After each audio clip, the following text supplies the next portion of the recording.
A strong financial market with broad participation is essential for a developed economy.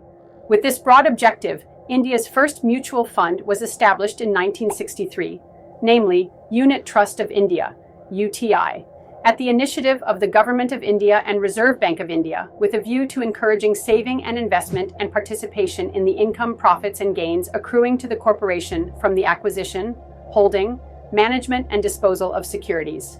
In the last few years, the MF industry has grown significantly. The history of mutual funds in India can be broadly divided into 5 distinct phases.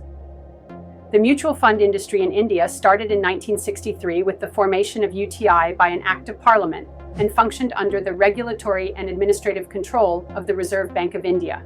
In 1978, UTI was delinked from the RBI, and the Industrial Development Bank of India took over the regulatory and administrative control in place of RBI.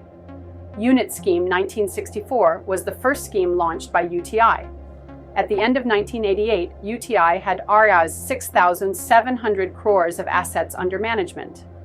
The year 1987 marked the entry of public sector mutual funds set up by Public Sector Banks and Life Insurance Corporation of India and General Insurance Corporation of India.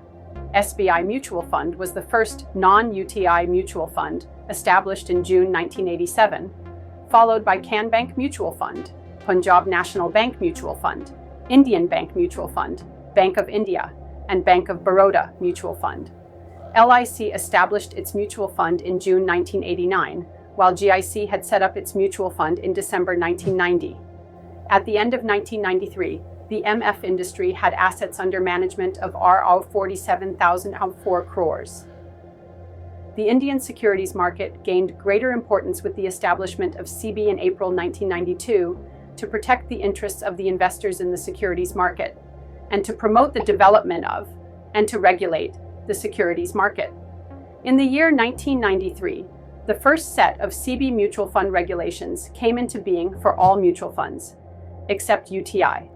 The erstwhile Kothari Pioneer was the first private sector mutual fund registered in July 1993. With the entry of private sector funds in 1993, a new era began in the Indian MF industry, giving the Indian investors a wider choice of MF products. The initial SEBI MF regulations were revised and replaced in 1996 with a comprehensive set of regulations, viz. SEBI Mutual Fund Regulations, 1996, which is currently applicable. The number of mutual funds increased over the years, with many foreign sponsors setting up mutual funds in India. Also, the MF industry witnessed several mergers and acquisitions during this phase. As at the end of January 2003, there were 33 mutual funds with a total AUM of Rs 121,805 crores, out of which UTI alone had AUM of Rs 44,541 crores.